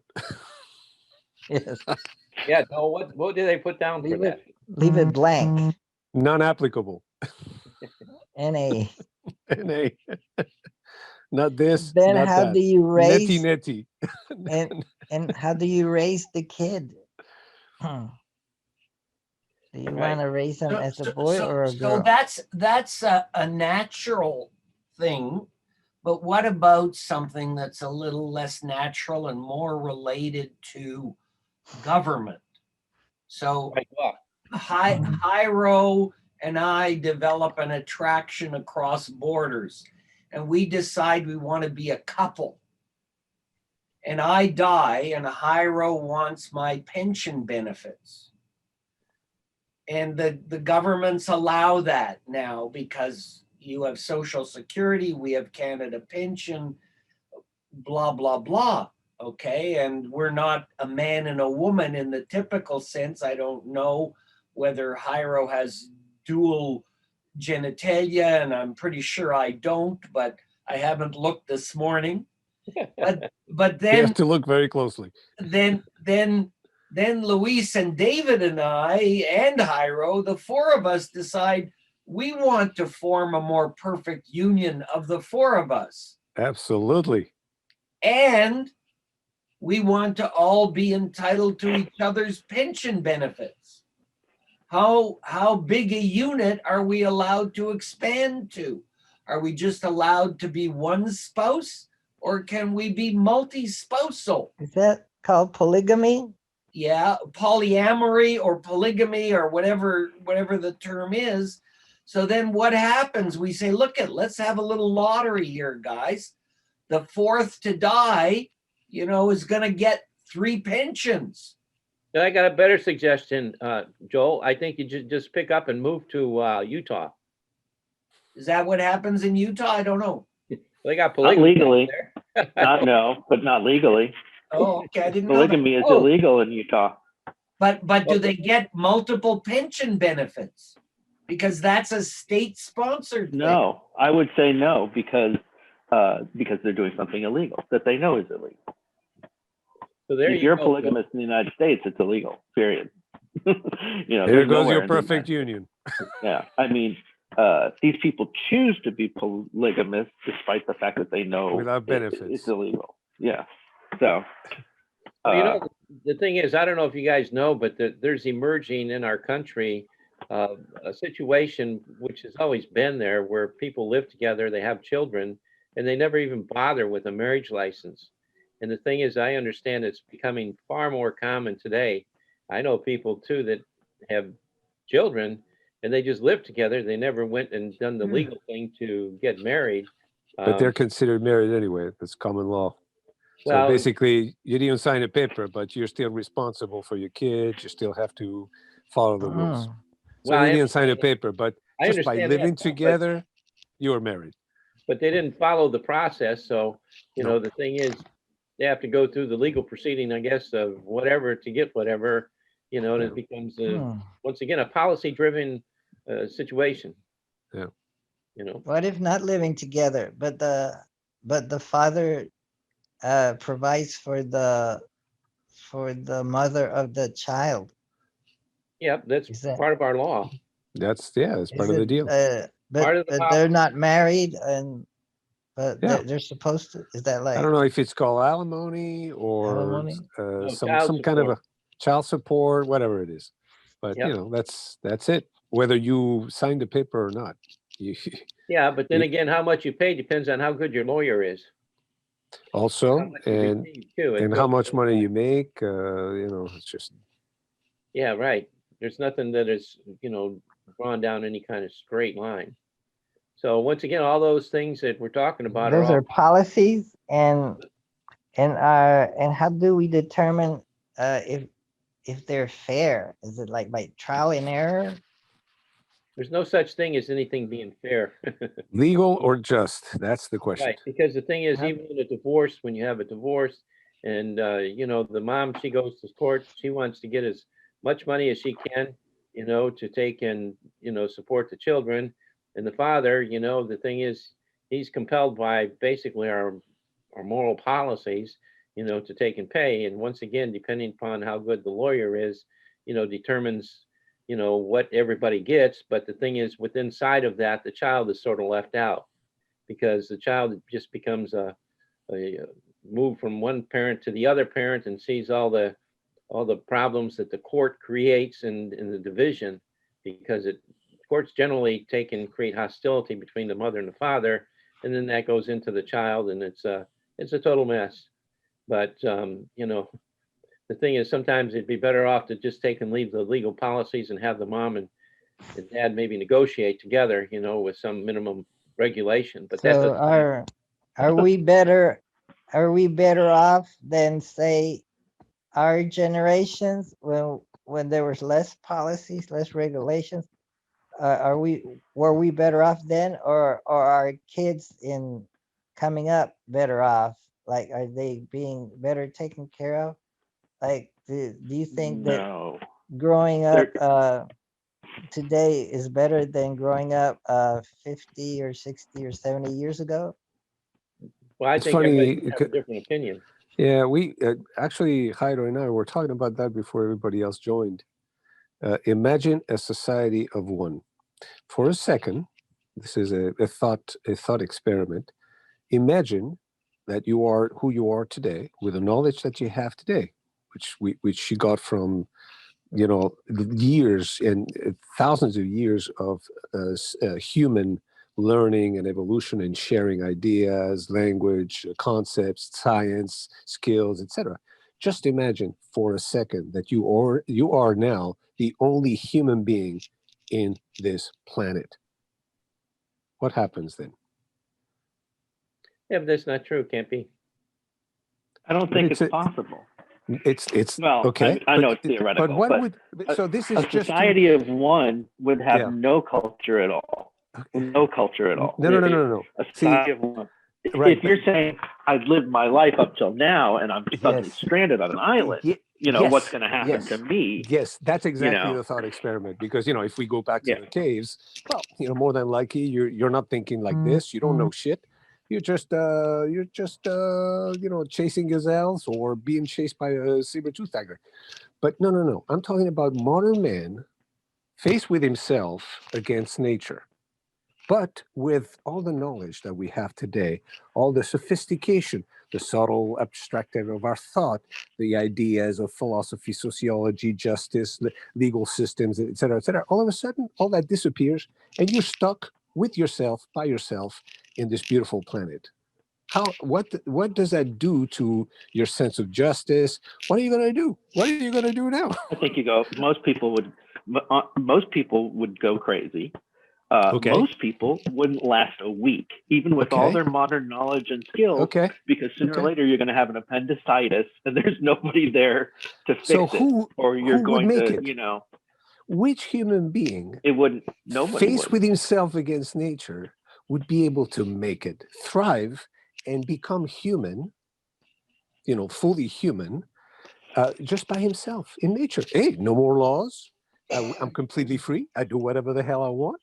I mean, isn't that what we want? We want to be free. We don't want to be just, all the Not that laws free. around me. Because you want to be in a social situation no matter what. If there's a part of human beings that's nature, it's socialism. Then you're going to have to put up with regulations. That's You're right. going to have to put up with regulations. True, but without that, you're going to go nuts. I mean, you're going to. If you are by yourself, you're going to have to put up with your own regulations because you're not going to go, okay, I'm going to let myself die, right?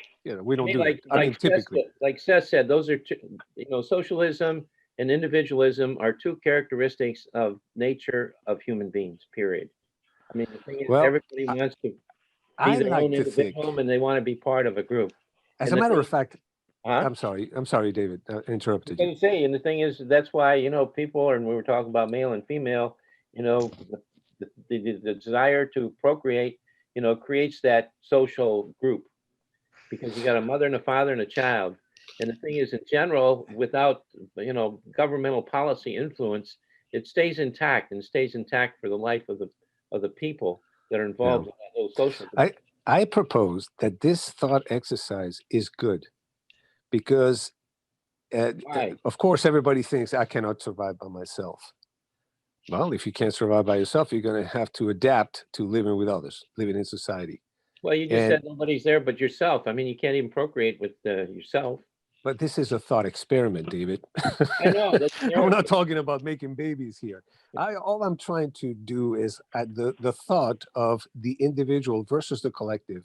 How do we deal with that? And in order to do that, you do a thought experiment, just like Einstein did a thought experiment of an elevator going up and down and being transversed by light photons. But this idea of being able to make it in the collective, with the laws, with the power injustices, with everything, is somehow put to the forefront if you are there by yourself taking care of your own state, by yourself. So it's a good question to ask yourself. What would I do if I were the only one to rule over myself? You would institute policies that are designed to take care of your needs, your instincts. Yeah. Or would you? Would you go, hey, wait a minute, I would like to eat 3 gazelles in a row, but no, it's not going to be good for me. I'm going to have indigestion. Then, I'm going to be caught by something else. This is the human thought is well worth to put it in the context of the individual and the collective. See if something nudges and we are able to somehow put those two extremes together and live with the middle way. Yeah, but the thing is, your extremes are not real. That's the problem. I mean, there's people that are isolated in prisons. We could think of how we would live in that situation. They're in solitary confinement, or there are people that willfully put themselves in retreats for a very long time. Like there's yogis that live for 3 years in isolation. Well, they might be provided food under the door or something by someone outside. Let's talk about the Big Bang. In the U.S., we would call that the Unabomber. Living by himself out in the the thing is, all these narratives are to me nowhere because you talk about the Big Bang theory or the creation of the world according to Christians and Jews. Or you talk about evolution according to Darwin. I mean, all these things are theories of things that really don't apply directly to any individual that's really right here, unless you want to take and go down those theories and learn about them and find something that is really applies to your life. To me, That's right. A narrative is something that is fantasy. A theory is fantasy until the thing is all the ducks are put in a row and it can be proven to be reality. One of the things that sort of fascinated me about this little study that I did is I took the word science and I went back and said, what word did the Greeks use for science? Okay, does anybody know the Greek word for science? It's episteme, okay? the Greeks were very, I call them intelligent, because what they did is they used different words to take and put together a single word. Okay, the one word "e" means with. Okay, and the thing is, the PIST is, if you look at Christianity, they got the epistles, and the word belief is epistoi, and the word for faith is pistis. Okay, all these words generate around really the mind, and the mind believing in something. Okay, and then you take the end of the word, and it's em eme. Okay, eme. Okay, which really sort of leans itself towards speech. So what is science? Okay, science is with a belief of speech. So that's what it is. It's a theory, until you can take and prove factually whatever your theory you put together actually works. When it becomes fact, then science is no longer a theory, but it's a fact. And the thing is, these facts are proven by people's policies. Just like the Earth spinning around the sun takes 365 days. How is that figured? It's calculated through numbers to determine, what the year is. And everything, if it's not calculated, but the thing is, all these calculations are policies to prove a theory that bears witness to itself of what nature and what existence is. So to me, there's two different forms of what do you call it, science or whatever that actually exist. The science and nature of reality of things that are nature, and then you got the science and the reality of what man creates through policy, and they're two different things. Well, but what Luis Del Pino is suggesting, not whether it's possible or if it's worthwhile to consider. Maybe what he's trying to point out is in the case of one person, you would still have to figure out how to regulate yourself facing nature. So you would have to develop policies like I will get back in the cave when it's dark every night, so that becomes a policy or wherever. Jairo, you just hit it on the nail. Let me propose the following. Let me call the collective, the society, the modern society, nature. Now, instead of taking everybody out, I changed my perception of what the collective is. Okay? So now, this is completely real. Now it's how I see my environment, my ecology, while I live in the human collective.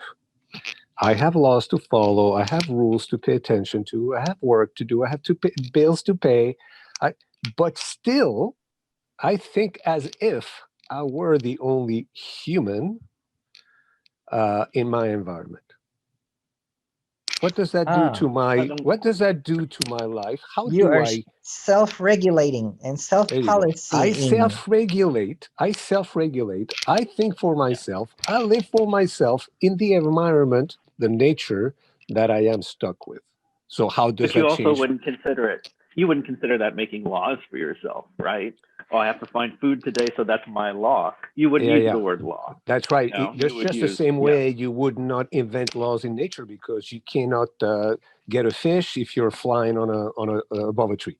So you have to, no matter where you are, no matter what your environment, whether completely natural, non-human, or totally human, you still have to adapt yourself to your environment, to your natural environment. So what I'm trying to kind of put to the forefront is that I, as an individual, no matter how much regulation there may be, I'm still in charge of myself. Really? I am. Are you really? But I mean, the thing is, if you grow up in policies and policies become your life, and you think you're in control of everything, you're really not in control of anything. But if you are in nature, you're still subject to the laws of nature. Controlling you. So if you are in nature, those natural laws, you still have to follow them. You have to hold your breath underwater. You cannot change that law, or you're going to die. You're going to pay the consequences. So instead of fighting the human nature, I am going to adapt within it as I would with non-human nature. That's my exercise. You see, no matter where I am, whether there are rules that are made by nature or rules that are made by nature and man, I still have to make decisions. I still have to be self-sufficient. I have to go, well, what do? Do I become a doctor, or I want to sweep streets for a living? Do I want to study? Do I want not to study? Do I, et cetera, et cetera. And when I don't know, I have to suspend judgment. If I see an animal out there and I don't know if he's going to try to eat me or I can eat it, I'm going to suspend judgment because that snake, I'm going to, I don't know. So you made If I know, but yes, of course, suspending judgment is a judgment. Yeah. Well, the thing is, I'd look at this whole thing and go back to what Rami was pointing out, the difference between, believing in something, a lie, and, having it as a lie to be accepted as truth, and the thing is, I think that all happens inside of everybody in our upbringing as to the things that we learn to believe. But I think as we grow older, the thing is, at least for myself, I've learned to question all these things that I've been taught to find out, which ones align themselves with nature and which ones align themselves with the policies of people. And there's a big difference because the thing is, nature doesn't lie and people do. And I think that was exactly Rami's point that he was trying to make, when he was here posing his question. But aside from this all, I'm going to have to depart from you guys. And once again, it's been a pleasure. Always. Yeah, I gotta go too. Yeah. And, look forward to next That week. was an interesting point that David submitted, that perhaps we could be better off by having policies based on nature. Yeah, right. Catch you all later next week. Thank you. Okay. All right, guys. Always a Bye, pleasure. David. Thank you. Stay safe. All right. This was an interesting one. This was a great Zoom session. Yes. I liked it. It has me thinking clearly. Isn't that the idea? What do we come here for? And now To rile our brains. off to regulate myself and against nature and society and my family. Thank you. Okay, Bye. guys. Always a pleasure. Have a good weekend.